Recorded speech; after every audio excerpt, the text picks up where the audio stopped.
ప్రస్తుతం మనం సున్నం చెరువు దగ్గర ఉన్నాం. ప్రజెంట్ అయితే ఇది ఒక పక్క అయితే బోరబండకు వస్తుంది, ఒక పక్క ఐఎఫ్ఐ సొసైటీకి వస్తుంది ఇది.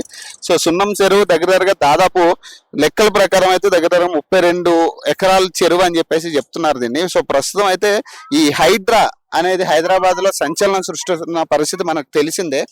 హైడ్రా సంబంధించి ఎవరైతే రంగనాథ్ గారు ఉన్నారో, ఏదైతే ఇల్లీగల్ కన్స్ట్రక్షన్స్ ఎక్కడ కనపడినా కూడా కూల్చేస్తున్న పరిస్థితి. మరి ఇప్పుడు మనం ఉన్న సున్నం చెరువు దగ్గర 32 ఎకరాల చెరువు ఇది. సో ప్రస్తుతం మిగిలింది ఎంత అంటే 6 ఎకరాలు మిగిలిన పరిస్థితి ఇది. మొత్తం కూడా FTL ల్యాండ్ లోనే ఈ ఆక్రమాలు కనపడుతున్నాయి కదా, ఏదైతే పెద్ద పెద్ద బిల్డింగ్లు కనపడుతున్నాయో ప్రతిదీ కూడా ఆక్రమణ చేసి కట్టిన బిల్డింగ్స్ ఇవన్నీ కూడా. సో ఏదైతే విల్లాలు కానీ ఇదంతా కూడా, ఇది విల్లా వచ్చేసి ఒక మినిస్టర్ అని తెలుస్తుంది. గత ప్రభుత్వంలో ఆయన పర్మిషన్లు తెచ్చుకుని ఇక్కడ వాళ్ళు పర్మిషన్ తెచ్చుకుని కన్స్ట్రక్షన్ చేశారని కూడా చెప్తున్నారు కొంతమంది. సో ఇవన్నీ కూడా మినిస్ట్రీకి సంబంధించిన విల్లాలే. చూడొచ్చు అదంతా కూడా ఏదైతే మనకి ఇక్కడ నుంచి చుట్టూ కనపడుతుందో ప్రతి బిల్డింగ్ కూడా ఇల్లీగల్ కన్స్ట్రక్షన్ అని తెలుస్తుంది. అలాగే ఇక్కడ బోర్లు వేసి ఇక్కడ భూమిలో ఉన్న వాటర్ ను కూడా అమ్ముకునే పరిస్థితి, ప్రైవేట్ వ్యక్తులు అమ్ముకుంటున్నారని చెప్తున్నారు.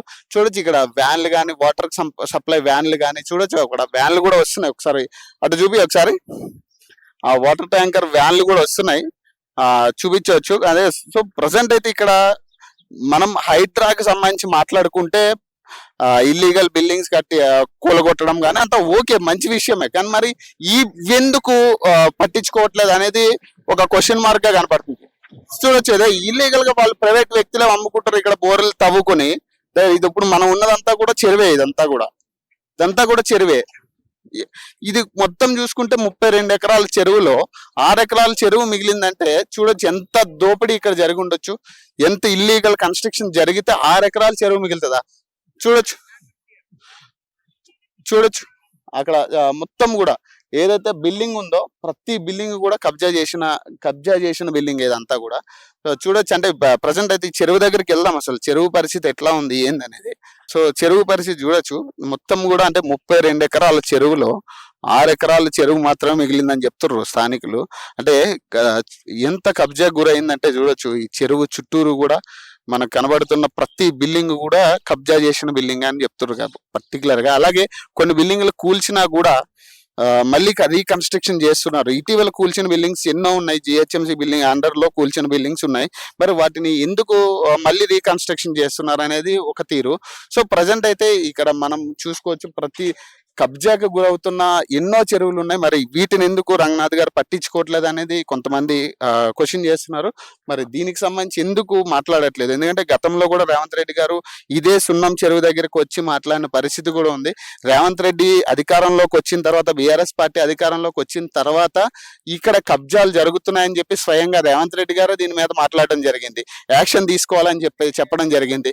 కంప్లైంట్ ఇచ్చే వాళ్ళ మీద ఏదైతే కొంతమంది రౌడీలు దాడులు చేస్తున్నారని కూడా స్వయంగా రేవంత్ రెడ్డి గారే చెప్పడం జరిగింది. మరి గతంలో చెప్పారు, మరి ఇప్పుడు వచ్చి 9 నెలలు అవుతుంది, మరి వీటిని ఎందుకు పట్టించుకోవట్లేదు, ఎందుకు ఇన్ని ఇల్లీగల్ కన్స్ట్రక్షన్స్ ఉంటే మరి ప్రజల పరిస్థితి ఏంటి? అంటే చెరువు ఇంతగానం కబ్జా చేస్తుంటే మరి ఏం చేస్తారు వీళ్ళందరూ.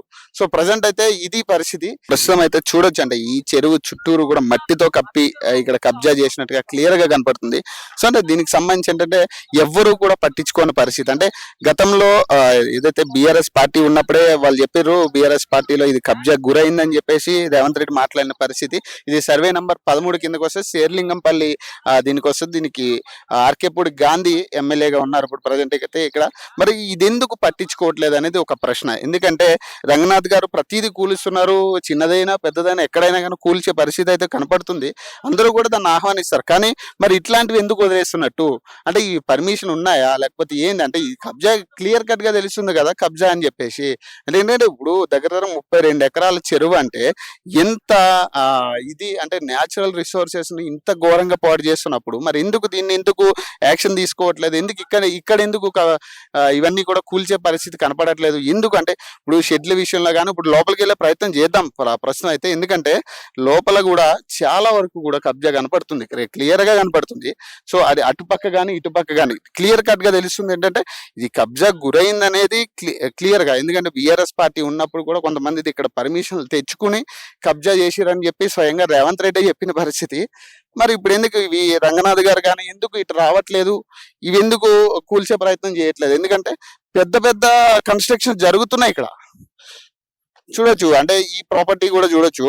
ఇక్కడ ఫస్ట్ ఇట్లా షెడ్లు వేసే పరిస్థితి. షెడ్లు వేస్తారంట. షెడ్లు వేసిన తర్వాత ఏదైతే ఇటుకలతో ఒక ఇల్లు కట్టుకోవాలా, తర్వాత దాన్ని విల్లాలు చేసుకోవాలా. ఇది ఇక్కడ జరిగే ప్రాసెస్.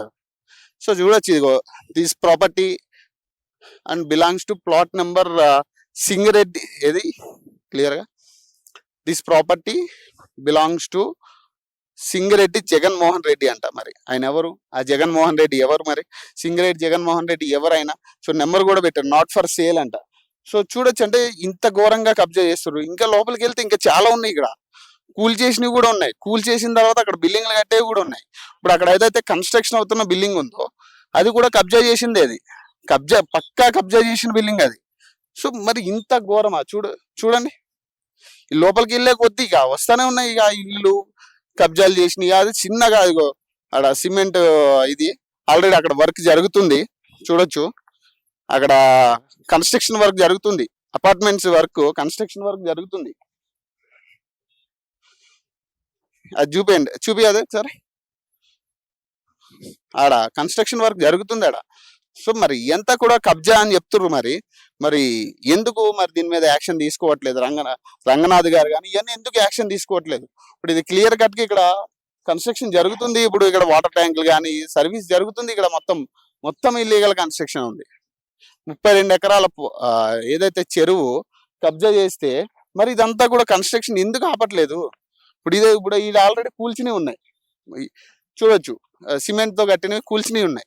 మరి ఇక్కడ కన్స్ట్రక్షన్ చేస్తుర్రు. మరి దీని అర్థం ఏంది? అంటే ఇది ఎవరు అండర్లో ఉన్నట్టు? సో ఇట్లా చాలా కబ్జా విషయాల్లో గతంలో కూల్చిన పరిస్థితి కనబడుతుంది. అక్కడ అపార్ట్మెంట్స్ ఉన్నాయి. అపార్ట్మెంట్స్ కూడా కన్స్ట్రక్షన్ లోనే ఈ విల్లాలు ఎందుకు ఆపట్లే? మరి అంటే గతంలో మినిస్టర్ పర్మిషన్ తెచ్చుకున్నారు అంటారు. మరి మినిస్టర్ దగ్గర నుంచే స్టార్ట్ చేయొచ్చు కదా. మరి ఇక్కడ కూల్చివేత ఆడ నుంచి స్టార్ట్ చేస్తే వీళ్ళందరూ సెట్ అవుతారు కదా. మరి వాళ్ళదే కూల్చకుండా వాళ్ళు దుంచిర్రు. మరి ఇవన్నీ కూల్చాలి కదా. మరి కూల్చాల్సిన పరిస్థితి కదా. చూడొచ్చు, అది ఇల్లీగల్ కన్స్ట్రక్షన్స్ ఇంత ఘోరంగా జరుగుతుంటే మరి హైడ్రైన్ 4-5 బిల్డింగ్లు కూల్చేసినాము అయిపోయింది. తర్వాత నెక్స్ట్ ఇది ఎమ్మెల్యేని టార్గెట్ చేస్తున్నాము, లేకపోతే పలానా ఎమ్మెల్యే ఇల్లీగల్ బిల్డింగ్ ఉంది, లేకపోతే కేటీఆర్ ఉంది, అవన్నీ ఓకే. మరి ఇవి ఇంత చెరువు కబ్జా అయితే మరి ఎందుకు పట్టించుకోవట్లేదు? మరి ఎందుకు ఈడకి రావట్లేదు? మరి ఇవన్నీ కూడా క్వశ్చనే కదా. ఖచ్చితంగా సామాన్య ప్రజలకి ఖచ్చితంగా ఈ వనరులు అనేది ఉపయోగించుకునే అవసరం ఉంది కదా. మరి ఇదంతా కూడా ఒక ప్రైవేట్ వ్యవస్థ చేతిలోకి, లేకపోతే ప్రైవేట్ వ్యక్తులు కబ్జాలు చేసేసి మరి దీనికి ఒక పర్మిషన్ తెచ్చుకుని ఇక ప్రతి బిల్డింగ్ ఇక లోపలికి వెళ్ళకపోతే అయితే ప్రతి బిల్డింగ్ కి కూడా ఒక బోర్డు ఉంది. అండర్ 441 యాక్ట్ కింద మేము పిటిషన్ తెచ్చుకున్నామని చెప్పి. మరి ఎట్లా చూడాలి దీన్ని? చూద్దాం, మాట్లాడే ప్రయత్నం చేద్దాం. ఎవరైనా ఉంటే మాట్లాడే ప్రయత్నం చేద్దాం దీని గురించి. ఎందుకంటే ఖచ్చితంగా ఇలాంటివి కూడా పట్టించుకోవాలి. ఇలాంటివి కూడా కబ్జా చేసినవి ప్రతిది అది అని కాదు, ఇది అని కాదు, పెద్దవాళ్ళు చిన్నవాళ్ళు అనేది కాదు. ఖచ్చితంగా ఇక్కడ కూడా రంగనాథ్ గారు రావాలి. ఇవన్నీ కూల్చాల్సిన పరిస్థితి ఉంది, ఆపాల్సిన పరిస్థితి ఉంది ఖచ్చితంగా. ఎందుకంటే గతంలో సీఎం రేవంత్ రెడ్డి గారే సాక్షాత్తు దీని గురించి మాట్లాడిన పరిస్థితి. ఇక్కడ దాడులు చేస్తున్నారని కూడా ఆయనే మాట్లాడిన పరిస్థితి. మరి అట్లాంటప్పుడు ఇక్కడికి ఎందుకు రారు? ఇవన్నీ కబ్జాలని క్లియర్ కట్ గా కనపడుతుంది కదా. మరి ఎందుకు రావట్లేదు? 32 ఎకరాల చెరువులో 6 ఎకరాలు మాత్రమే మిగిలిందని మనకు తెలిసిన ఇన్ఫర్మేషన్ ప్రకారం.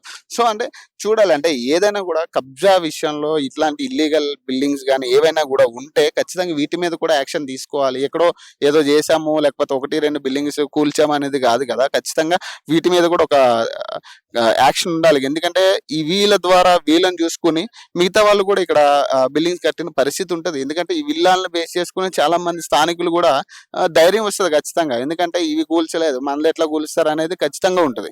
సో బేసిక్ ఇవన్నీ కూడా కూల్చాల్సిన పరిస్థితి ఉంది. సో ఖచ్చితంగా అంటే ఇట్లాంటి వాటి మీద కూడా యాక్షన్ తీసుకోవాలి రంగనాథ్ గారు. ఖచ్చితంగా మా లెజెండ్ టీవీ తరపు నుంచి కూడా మీకు ఒక రిక్వెస్ట్ ఇది, ఇట్లాంటి వాటి మీద యాక్షన్ తీసుకుని ఖచ్చితంగా ఏదైతే ప్రభుత్వ భూమి కానీ లేదంటే FTL లో ఉన్న ల్యాండ్స్ ఖచ్చితంగా హ్యాండ్ వర్క్ చేసుకోవాలి ప్రభుత్వం కూడా. ఖచ్చితంగా వీటిని కూడా కూలగొట్టి మీరు యాక్షన్ తీసుకుంటారని కోరుకుంటున్నాం. మరొక ఎపిసోడ్లో మళ్ళీ కలుద్దాం. అప్పటి వరకు నేను మీ పవన్, సైనింగ్ ఆఫ్.